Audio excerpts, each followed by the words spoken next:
Hello, everyone, and welcome to this episode of From Page to Stage.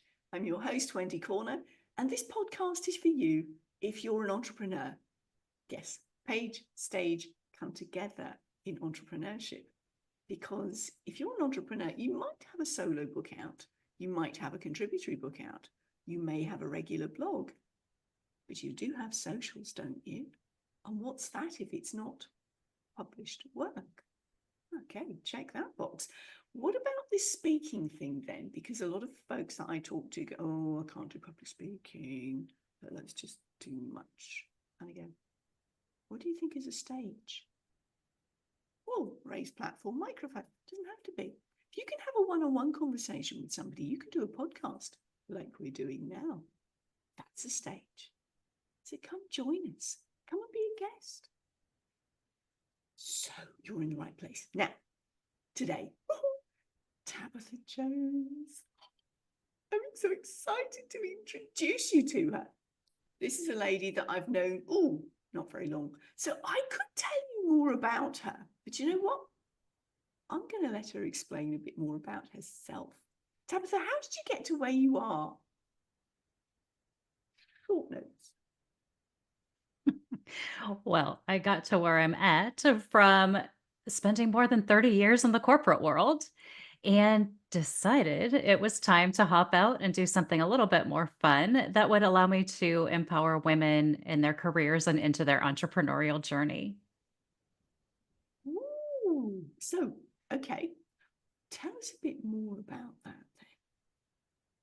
then. Oof, okay. What prompted Well, that decision? I'm curious. oh my gosh. I always say I loved my job until I didn't. So it was kind of a good timing thing. But I had started building my coaching business while I was still in corporate. I highly recommend any midlife woman who's thinking about and dreaming about that next stage to really start building and planning before they make the leap. So I Yes. did that.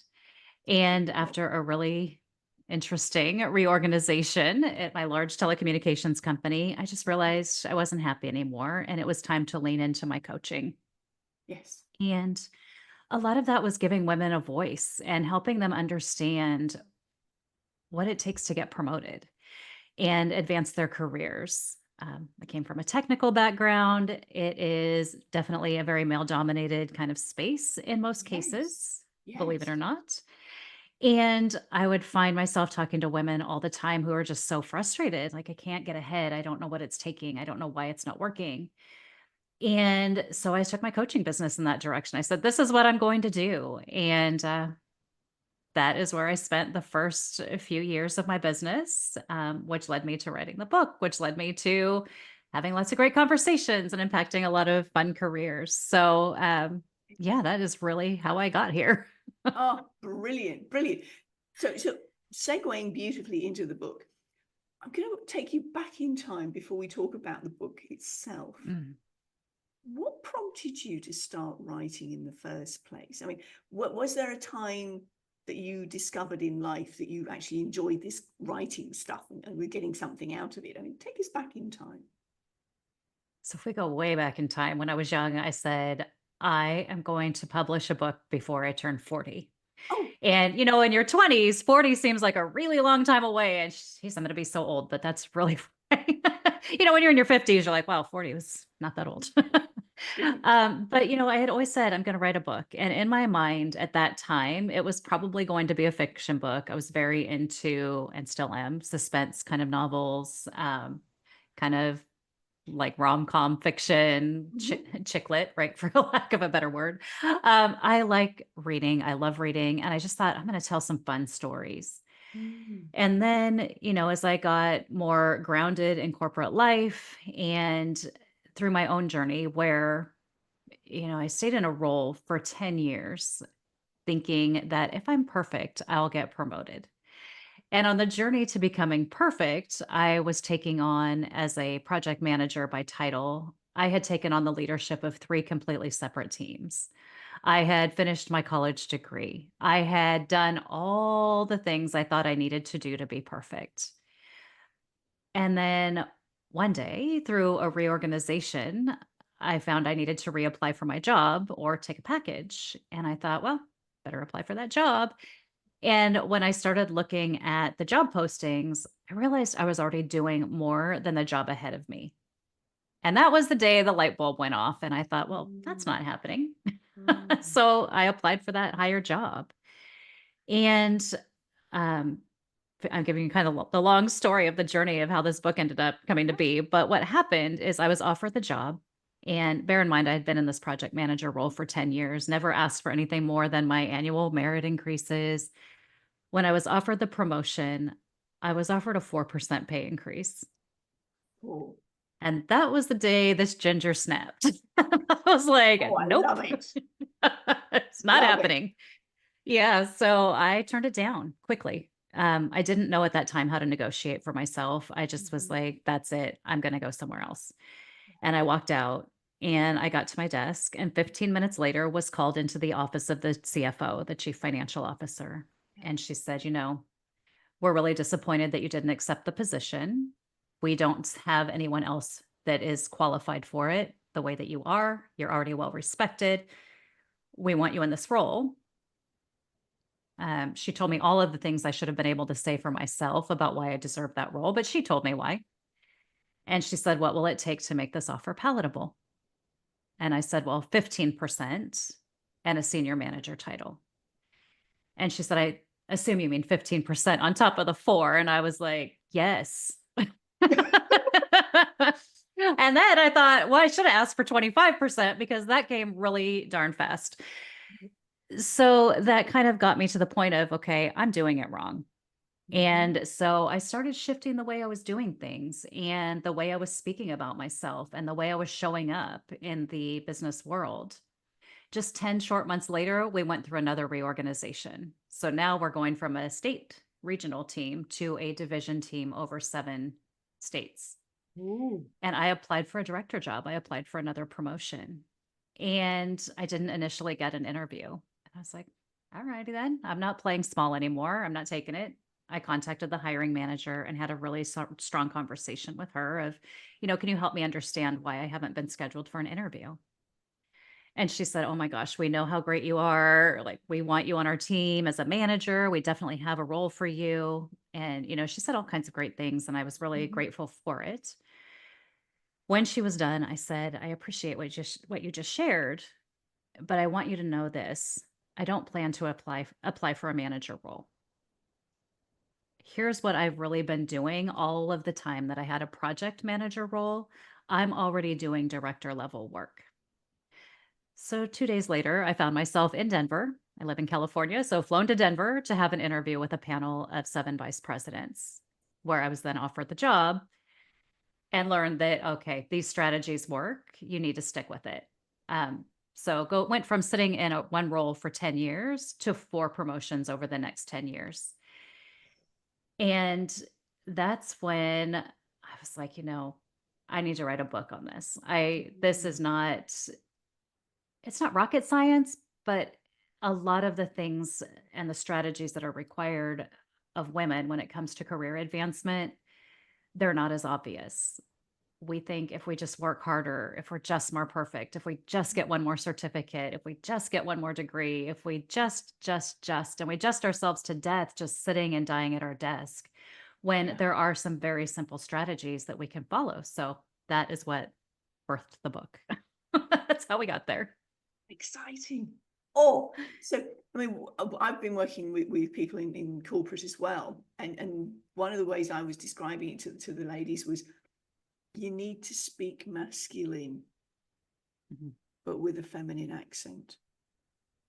Oh, I like that. I like that a lot. Because the Yeah. thing is that, yes, you're right, because what you've just described is thinking male, isn't it? It's thinking in the masculine energy. Mhm. Because we as women, we're so used to caring and nurturing and not putting ourselves forward. And yet there's that risk of being masculine and overcompensating and being more masculine than the fellas. And that's where you Yeah. get the real bitch bosses. That's It my can happen. observation. Yeah, it can absolutely happen. Yeah. To your point, thinking more masculine, we're women, we tend to be more nurturing and caring and inviting. I shouldn't say caring because a lot of men are very caring and nurturing as Yeah, yeah. well, but we do it Nurturing. differently. We will drop everything for everybody else Yes. anytime they need it, and we will push ourselves further and further to the back burner. Yeah. A male who's driving his career forward won't do that. He will Mm. set time on his calendar to work on his goals. He will show up at a networking event where he can, shake hands and kiss babies rather than letting his boss schedule a meeting on his calendar, that's not important and can wait. So I talk a lot about those strategies through the book because you have to put yourself first sometimes. You have to say, Yes. what do I really want and what am I willing to do to get it and do Yes. it? Yeah. That's the point, isn't it? Yeah. Oxygen mask Yeah, on first. Yeah. exactly. Ooh, goosey moment there. Thank you for sharing that. Of When course. did you actually start writing? I mean, not the mechanics of it. Were you writing in school? I was always someone who loved to write.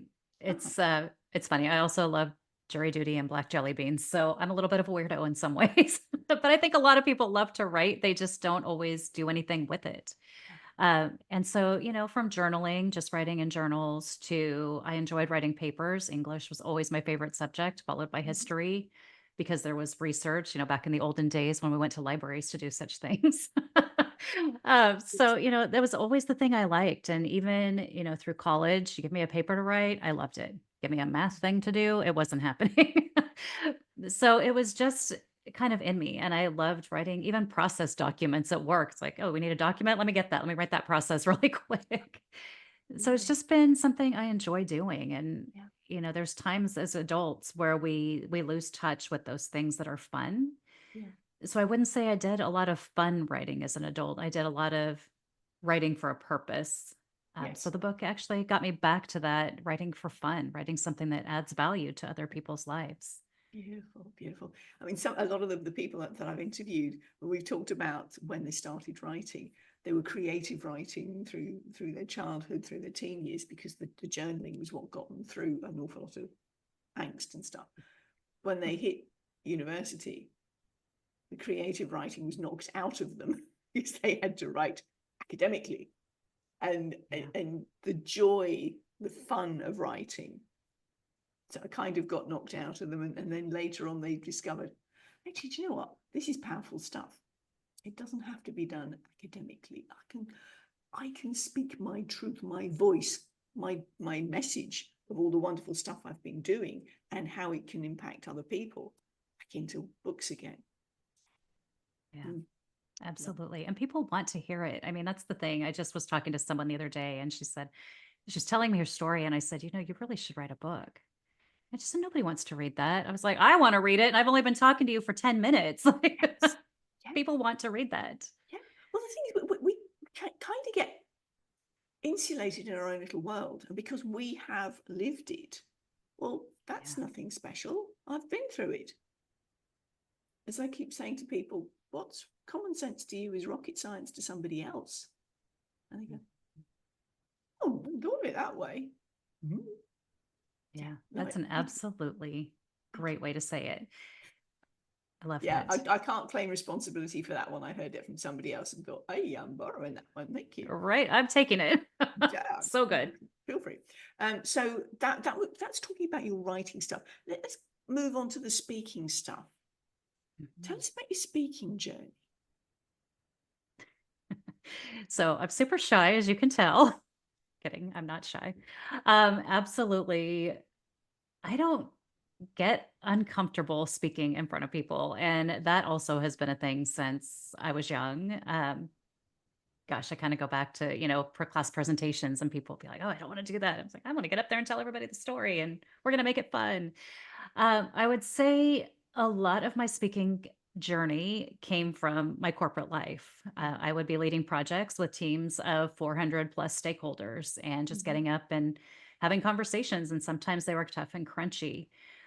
Learning along the way, what works and what doesn't. For me, I am not a PowerPoint girl. So if I'm getting up and speaking, there's generally not a PowerPoint presentation. And I love when there's an event and somebody says, oh, send me your PowerPoint. I'm like, oh, I'll send you a cover sheet just so you can pop it in your deck and feel good. But, um, getting it's about value for me. Like important things across to people is so important.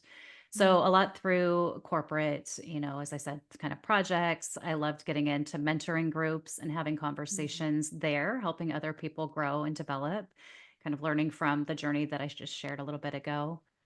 I have done a lot of speaking with women's groups since I've been on my own in this entrepreneurial space. They're like, come in and help us. We've got people that are trying to advance. We've got people who want this outcome. So, pretty much anytime somebody will hand me a microphone, I will take it. I think it's just important to get up there and just help people see that, we all have something special to bring into the room and we all have mm. something special that we can share to help other people.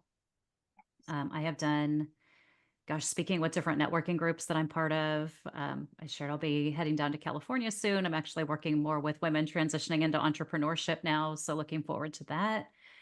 But I Mm, think that just being able to deliver important information that helps someone, even if it's just a nugget. I've yes. had people ask me, well, what's it like having a sales conversation, when they're thinking about getting into entrepreneurship? And I said, I don't think of it as a sales conversation. I think of it as I'm building a relationship Mm, and I would love for someone to work with me. But if I just give this person one nugget that they're able to take with them forward and do something better, that's what inspires me to get up and speak. That's what inspires me to have that conversation. Oh, okay. I think it's just important to be yourself, and oh, golly, and isn't not it? let that judgment come in, that self-judgment Yeah, that sometimes takes away from you when you're getting up to speak in front of people. yeah. I mean, I'm fascinated by the fact that, I mean, you can hear from my accent that I'm not from North America, but you guys had during your school curriculum, you had these class presentations to do. And a lot of the people that I speak to now who've gone, oh, don't ask me to stand up in front of people, have had a painful experience at that time in their life. And it's put them off ever after. Growing up in the UK, we didn't have that. It wasn't part of, well, certainly my generation, it wasn't part of what you were expected to do. There weren't class presentations. I mean, sort of in the early years, maybe 5, 6, there was the show and tell, but Mhm. after that was part of the curriculum. So I'm fascinated because, as you say, there are people who go, oh, I couldn't do the public speaking. I'm not like people who speak on stage. Back to that identity piece. And when I have entrepreneurs who say, I can never do public speaking, my question to them is, who are you thinking of? Who's your role model here? And they go, well, Tony Robbins, all the rah, rah, rah. And I go, he does him. You do you. Mhm. Oh, and then it's back to that identity piece. What is it you're telling yourself about you? Yeah. So much imposter syndrome. I was actually speaking with a group of women and I asked one, I asked her, I said, so why, when you look at me, she was telling me how unconfident she was feeling. I said, I want you to look at me and tell me what you think about me. And it was awkward because I didn't know what was going to come out of her. And she said, well, you're just so put together. You're so professional and poised. And it's like you always know what to say. I said, okay, well, I'm going to help you with this. I'm so professional and poised because I spent more than 30 years in corporate America. It was kind of like beaten into me. It's who I am. It's Mm-hmm. who I am at this point. I said, I'm prepared because I prepared. I sat down and I thought about who am I speaking to? What kinds of questions are they going to ask? What are they expecting from me? I said, what you can't see is this is the first time I've worn these pants since 2020 and I can't breathe. Like I haven't been wearing a buttoned waistband. You have no idea what's going on under this poised professional person that you're looking at. And she started laughing and she said, I didn't even think about that. She said, all I saw as you walked in, your purse matched, your shoes matched, you were all put together. I said, we're all struggling with something. We might have a little imposter syndrome in the back of our head saying, oh, you're not Tony Robbins, you're not Mel Robbins, you're not whoever. I said, but you've got to push that down and say, no, I'm not. I am me. And this is what I'm bringing today. And, go out and do it. Like you deserve to feel confident. You deserve to believe in yourself. And It was a great conversation. She actually reached out to me later by email and she said, I can't stop thinking about the waistband. She's like, so now every time I'm in a meeting and I start to feel unconfident, I start thinking about other people probably can't breathe either. Like, yeah, Well, that's how yes, you do well, it. that one example has given her something to chew on, and that Yeah. will be a lovely little nugget, as you say, forever after. Yeah, Hmm. brilliant, brilliant. Because that's the thing, isn't it? When you stand up to speak, if you are an introvert, and I know a number of people consider themselves to be introverts, and how could they possibly stand up in front of all these people? My usual response is, can you have a one-on-one conversation with somebody? Yes. Talk to one person in the room. Choose somebody that you're talking to. Make it different people, but focus on that one person. And then all the others are going to go, oh, I feel special too. Because at that point, you are so focused on giving value to the audience. It's not about you and your nerves, it's about the audience. And if you can impact one person, check that box. You've done your job with a time Absolutely. waistband. Oh, Absolutely, right? I'm But gonna love that that eye waistband too. contact, I know it was a rough day. The waistband is good again, you'll be happy to know. But, yeah, it's just to your point, making eye contact with one person, and then as you go to make your next point, that eye contact with another person, your audience feels seen, and then remembering that what you're sending, Val, we're so aligned in this. Like, what you're sending out is what's so much more important than what you're feeling inside right now. And that will pass. That's temporary. But what you're sending out into your audience when you're speaking, that's going to last forever. You may have completely changed a life by the simplest thing that you said. Yes. Yeah. And audience, if you happen to be in a situation where you are on a stage and you've got the house lights and you can't see the audience, hallucinate. You know where they are roughly.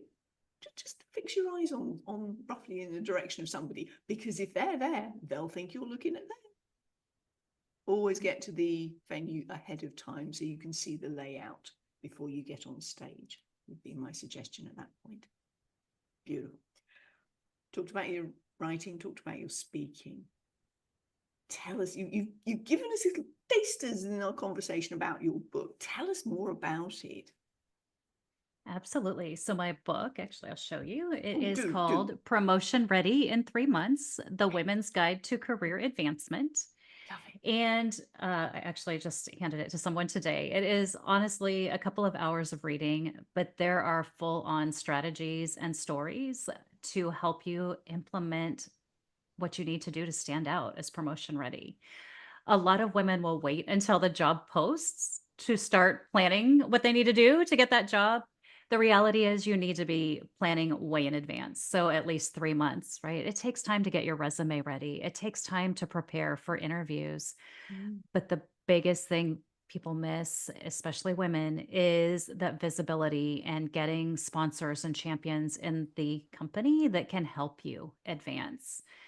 I've been in those rooms where conversations are happening about who's up for the next promotion, and a name will come up and it's crickets. Nobody knows the person. So I share strategies with making sure that you're doing that and working on your mindset so that you're coming in confident, because there are things that happen. I share a client story in here where somebody made a mistake and it prevented her from putting herself forward because she was just dealing with that self judgment and that guilt and shame. We worked to get out of it so that she could go forward and get that promotion, which actually she just got in September. So, it happens, but you've got to be strategic. You've got to plan ahead and keep the goal in mind at all times. So, the book is full of just exercises, actual strategies, and things that you can do to move yourself forward. Mm. Interestingly, I've switched to helping women plan their corporate escapes, which I was sharing with you. And the strategies are all very similar, just the people are different. The people that you're getting visible with, or the specific, goals that you're setting might be a little bit different. It just takes a little planning and preparation. So that was really the goal of the book, and helping women just understand how to get what they want, make those bold career moves and be ready for them. Love it. it, because you say it's expanding in your present role so that you're starting to feel confined, and the people above you go, hang on a minute, she's ready for an expansion. Her waistline wants a bit bigger. She needs a bigger office. She needs a bigger office. Exactly. Yes, Yeah. exactly. But stopping the nonsense of hiding behind hard work and hiding Yes. behind, somebody's going to notice. Get proactive, get out there, do it. Yeah. Do it like a man does. Like, get out there and have conversations, build relationships. Don't let every single meeting with your boss override maybe an educational thing that you needed to do or an opportunity that you had. And, kind of going back to stage, right? Speaking, it's really easy to build your visibility and brand quickly in a company by getting involved in employee resource groups or women's networks or engineering networks, whatever it is, and sharing your voice, your value, and your own thoughts. It's just such a great way to build quickly. So this book helps you with all of those ideas. My cohort that I went through university with are all in the process of retiring. Now, some of them are sharing that they're excited about retiring. And I say to them, I know what you're retiring from, but what are you retiring to? And they're, well, I'm going on holidays and things. Forever? I mean, the thing is, if you've looked after yourself and God willing, you've got 30 years ahead of you. Mm-hmm. What are you going to go do? So I've been encouraging people to think about what they would like to do long term. Because with present healthcare, there there could be no reason why you can't last another 30 years. Unlike the old days when you started like work at 14, you carried on in the same firm until you were 60, got your gold watch, and then 2 years later you were dead because you had nothing to do, pipe and slippers. And certainly when the NHS was born, the National Health Service in the UK, that was the intention. People didn't live beyond their retiring years. So all the problems of old age and the healthcare issues there just didn't exist because you didn't last. So what are you retiring to? Oh my gosh, I love that so much. And that's a lot of why I've transitioned into helping women leave corporate, because what happens is we get to that kind of mid 50 space and think, well, when I retire, I'm going to start this dream business, or when I retire, or whatever. But what happens sometimes is there's an unexpected life change. There might be an unexpected divorce. There might be an unexpected layoff. There might be who knows what coming on. And starting to build that business so that you're prepared for that next act where you can control your hours and have that great runway, it makes such a huge difference. And as I've been listening to people over the last year and having great conversations, I hear people who've done it both ways. I started my business when I left my job versus I started my business while I was still in my corporate job and built myself a 3 to 4 year runway. And it turns out the people who built with that 3 to 4 year runway are feeling a lot more successful. They're really clear on who they're serving and what they're doing. And there's a lot less stress because let's face it, when you leave corporate and you're leaving a probably multiple 6 figure salary, your identity is going to change a lot when you're not. Might have lived that a little bit.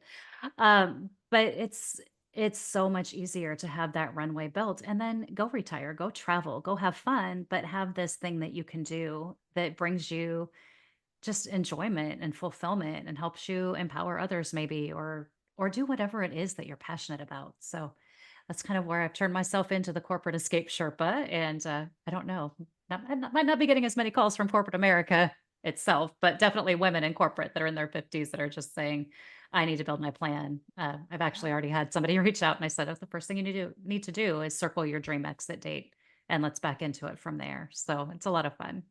Start with the end in mind. Work backwards.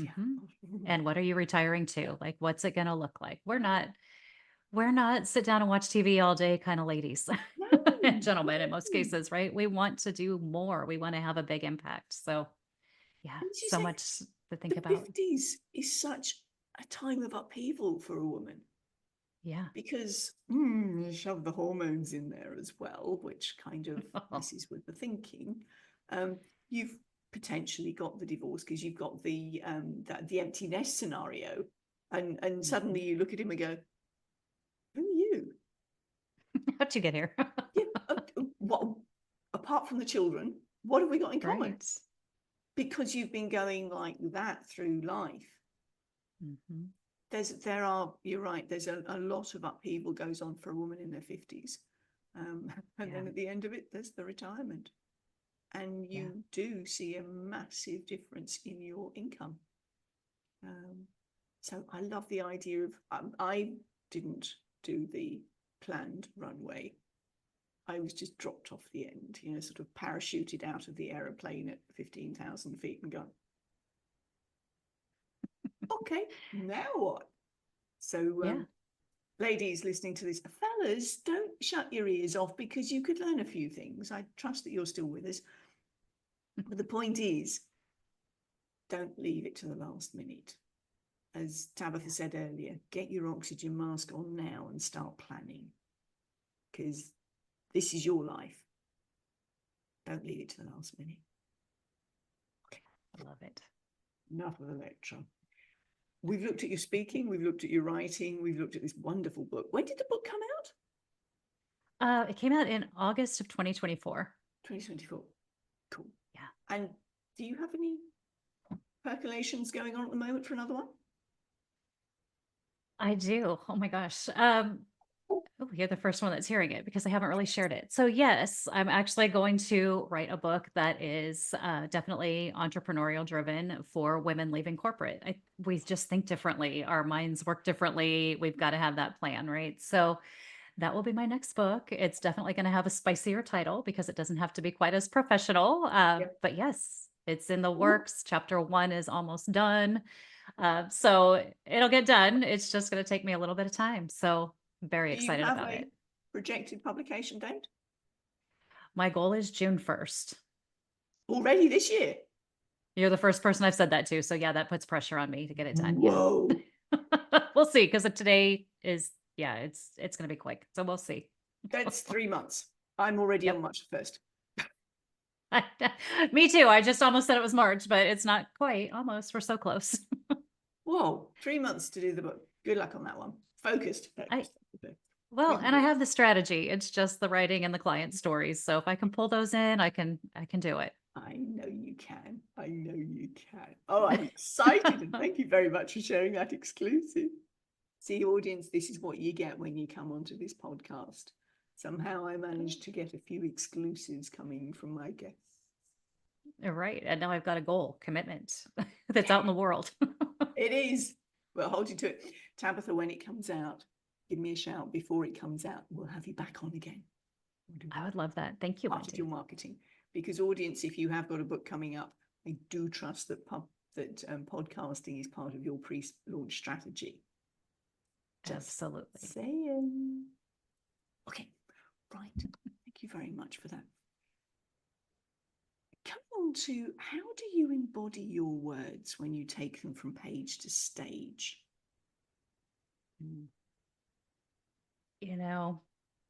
I am who I am. I'm a super authentic person. I don't really hold back. And I would say I embody my words because I walk the walk. I don't write about things I haven't lived. I don't talk about things that I don't know. So when I am out and I am talking about it, I am literally the walking example of everything I've written and everything I coach on or share. And it's just who I am. That's probably the easiest answer for that question. Oh, that's lovely. Because one of the things that people don't like to see, or part of the gossipy side of things do like to see, is when you're in a grocery store and you see a celebrity and they're mouthing off at somebody, you think, oh, so you're different in here than you are on the telly? It's knowing that you are firm in who you are, that you're the same person, whether you're in the grocery store, whether you're on the camera, when you're talking to people, whether you're on stage, whether you're writing, it's all the same person. Yeah. And that's absolutely it. You're going to get what you get. You'll either love me or you'll wonder a little bit. Do I love her? That's fine. That's fine, because Just kidding. you're not going to be everybody's cup of tea. It's back to that you do you. Yeah. When we as women are arch people pleasers, because that's the archetype we've been born into and conditioned into, when you turn around and go, no, this is me. You either like me or you don't. And that's okay. That's the piece to be telling yourself it's all right not to be loved by everyone. Absolutely. Beautiful. Okay. We talked about your speaking career, your writing career, this wonderful book, and the one that's coming out. You've told us about how you embody your words from page to stage. As we're winding up, Tabatha, have you got any final words of wisdom for us? You know, there's so many because we've talked about so many different things.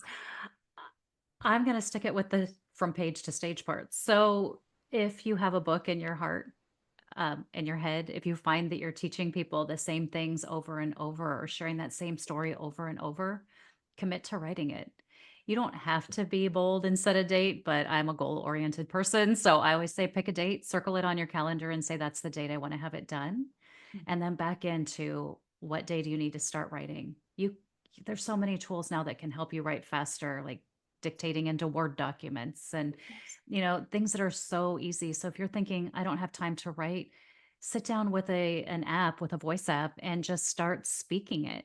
And then you can transcribe it and at least get the draft and go back. But Absolutely. don't let that story die with you. Get it Oh, out. definitely. I mean, that's the thing, isn't it? A number of the people I've spoken to have said, well, I'm dyslexic, I can't write. And I've gone, you get one of these? Speak into it. It's got a voice recorder on it.